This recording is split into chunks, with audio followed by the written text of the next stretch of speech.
Përshëndetje të nderuar zonja dhe zotrinj, ja ku po ritakohemi sërish me mua Tirona Lilin për të ndarë bashkarisht rrëfimin e radhës. Sot do të sjell një letër të shkruar nga një grua nga Tirana, e quajtur Arta, e cila në thelb tregon historinë e jetës së saj. Do të thënë, do të dëgjoni një histori që në fakt është tronditse për ta dëgjuar. Quhem Arta dhe kjo është historia ime. Një histori që më dhëm ta tregoj, por shpresoj që dikush të mësoj diçka prej saj. Jemi 3 motra. Unë, motra e mesme Edlira dhe motra më e vogël Arjeta. Dikur ishim të pandashme. Njerëzit në fshat thonin se nuk kishim parë kur 3 motra që e donin njëra tjetrën aq shumë sa e donim ne. Kur humbëm nënën tonë, bota jonë u shëmb. Ishim ende të reja dhe nuk e kuptonim si mund të vazhdonte jeta pa nënën. Babai mbeti vetëm dhe pas disa vitesh vendosi që të martohej përsëri. Në fillim, ne pranuam vendimin e tij. Mendonim se një grua tjetër do të na ndihmonte, do të sillte qetësi në shtëpi dhe do të kujdesej për ne, edhe pse në thelb ishte pothuajse e re sa ishim ne. Por gjithçka në familjen tonë ndodhi ndryshe. Njerka jonë në fillim sillej si një ëngjëll. Na përqafonte, na fliste ëmbël dhe na thoshte se na konsideronte si vajzat e saj. Njerka jonë kishte 10 vite më shumë se ne, por familja e saj, do të thënë, kishte një histori të ngjashme.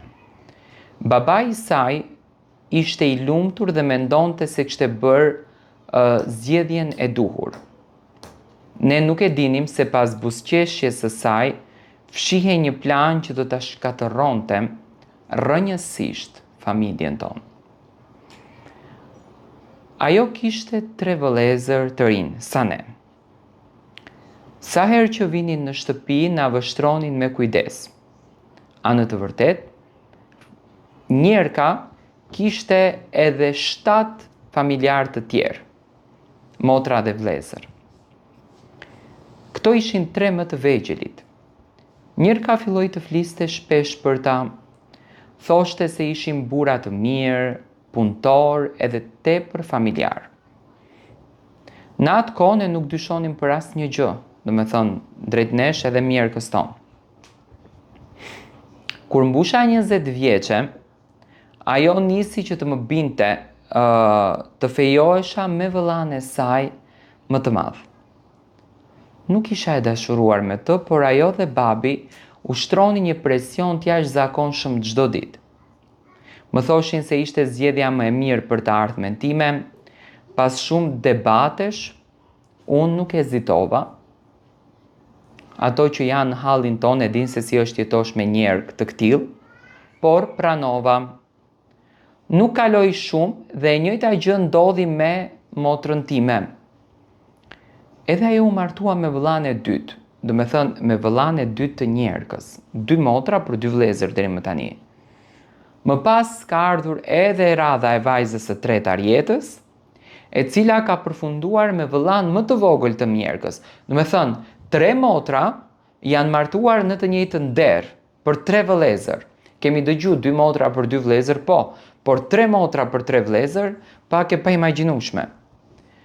Brënda pak vitesh, thot, të 3 motrat u bëm nuse në të njëjtën familje.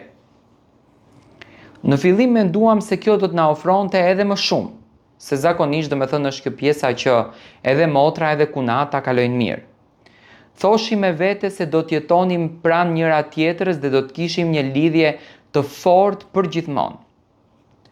Por Njerka kishte plane të tjera. Ajo filloi të na përçante ndale nga dalë. Njërës i thoshte, Motra tha se ti e pak e zonja. Tjetër si thoshte, motra është xheloze për jetën tënde. Do me thënë, ka marrë fjalë.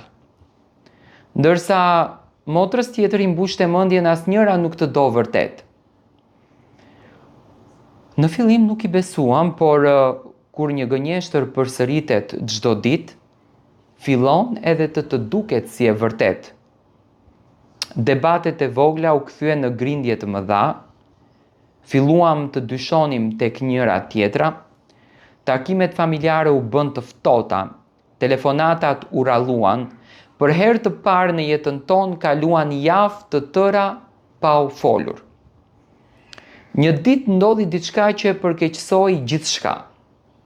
Prindërit e njerëkës vendosën t'u linin disa prona djemve të tyre, si çdo baba që e bën kundërdrejt djalit vet. Njerëka filloi të përhapte fjalë sikur njëra nga ne, po përpiqej që të merrte më shumë se sa të tjerat. Askush nuk e verifikoi të vërtetën. Të gjithë u zemëruam. Me thënë, të gjithëve ju ka mbet hatri. Unë akuzova motrën të dytë, motra e dytë më akuzoi mua dhe kështu filloi lufta mes nesh motrave. Kaluan muaj, pastaj dhe vite, erdhën fëmijët tanë në jetë, ata u ritën pa e njohur mirë njëri tjetrin, kushërinë t'u bën të huaj dhe festat kalonin pa përqafime e ditëlindjet festoheshin veçmas. Babai e shikonte këtë situatën dhe vuante, por ishte shumë vonë.